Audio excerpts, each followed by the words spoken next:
Local news that matters on Local 22 News.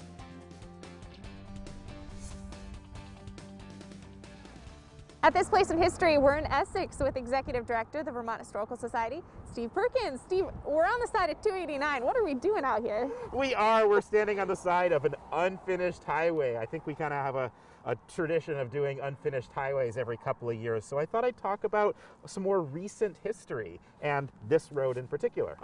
People really, I think, enjoy the road. It gets you very quickly from Route 117 in Essex to Route 2A and on up into Colchester. But it was part of a larger plan. And it really goes back late 50s when they were envisioning what the interstate system would look like in Vermont and where the exits were going to be and how people moved around. And so they finished I-89 and they ran into this issue of how do we move people in and out of the city of Burlington.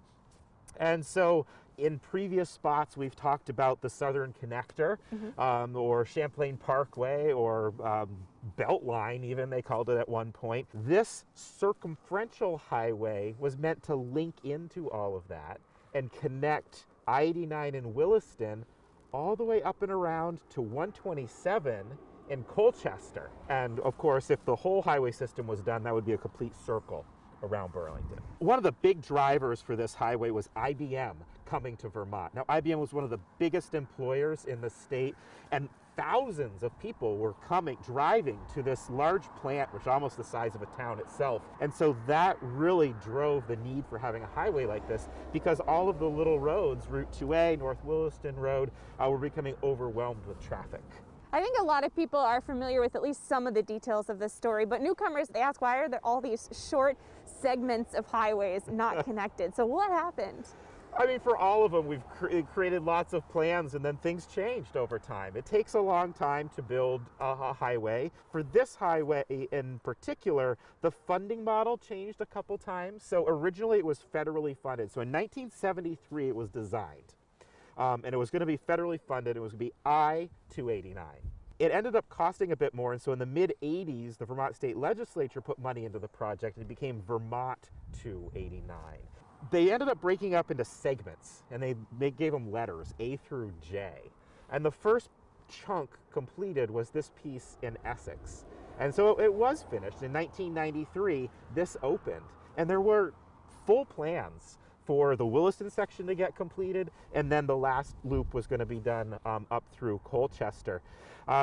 But they ran into permitting issues, ran into environmental issues, and because the highway had been delayed for so long, all of these developments started growing up, in the suburbs of Burlington. So all of these things slowed the highway down. In 2011, Governor Shumlin said, you know what, we're just not going to do it. We're going to call the project as designed, done.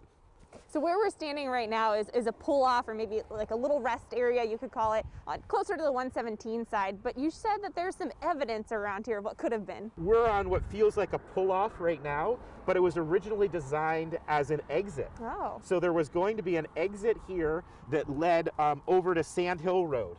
And the highway was originally supposed to be divided here. You can see the hillside where they've sculpted it to take that roadway. And then even off to the side, you can see the cut through the hill where the ramp was going to go over to Sand Hill Road to get you off of this highway. And you can see this in other places along the route of where the highway was going to go. If you look at a map or a satellite, you can kind of see where the houses and roads aren't, where this highway was meant to go. At this place in history.